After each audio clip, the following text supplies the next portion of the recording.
guys, this is the final result as it was fished in Indonesia. As you can see, the top coat is really terrible, uneven, so I didn't even want to risk it to stick any aluminium decals like the face or the fins, because I know with such uneven top coat it would just get unglued during the epoxy curing.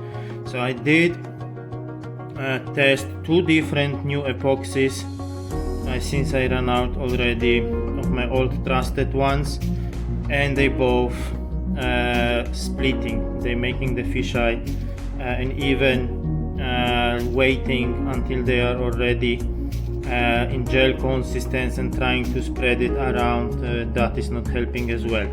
So what I'm planning to do now, I finally invested into all YouTube lure makers recommendation, the famous True Coat epoxy. I did not test it yet. I'm planning to put the layer of clear coat after sanding, water sanding this lure and removing the ice, and if it comes nice and even, then I will apply the aluminium decorations and new ice.